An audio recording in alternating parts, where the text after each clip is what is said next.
Alain, propos d'un Normand. La technique et la théorie.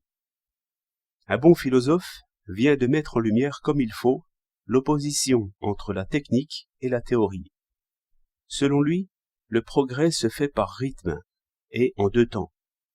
La pensée se forme d'abord dans la lutte contre les choses par l'invention des outils et des machines. Dans ce rude apprentissage, elle ne pense seulement point à elle-même. L'objet est toute l'idée. On réfléchit avec les mains.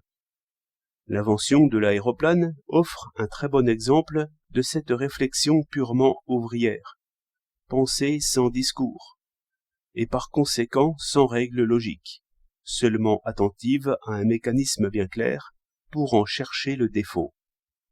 J'entends ce qui bute, ce qui grippe, ce qui augmente inutilement l'effort. L'essai tient lieu de raisonnement, et le dessin tient lieu d'abstraction. L'homme travaille alors seul. Il ne sait point dire. Il ne sait que montrer ce qu'il a fait, et c'est la meilleure preuve. Merveilleuse école, où la nature nous redresse sans façon. Source de nos idées les plus claires, et de nos spéculations les plus hardies. Les formes mathématiques sont des dessins d'outils. Mais la pensée s'exerce encore autrement. C'est même ce que les sociologues d'aujourd'hui considèrent surtout lorsqu'ils étudient les religions primitives. Le langage est ici le fait essentiel, et l'éloquence est toute la méthode. Il s'agit de rassurer, d'effrayer, d'exciter, de calmer, de persuader enfin.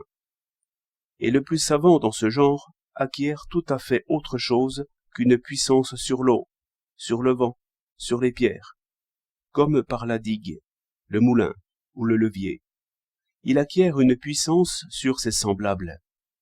Et notre nature fait comprendre, par le jeu des passions, imagination, espoir, crainte, rêve, obsession, imitation, suggestion, que cette technique n'a point de règle fixe comme l'autre. Si la machine est mal faite, l'amour et la haine n'y peuvent rien. Elle témoigne selon ses rouages, et le succès est ici un bon maître. Au lieu qu'une machine faite d'hommes, comme un Sénat, une assemblée populaire, une armée, est principalement sensible aux signes des passions. Souvent, il suffit de désirer ou de vouloir pour faire la preuve.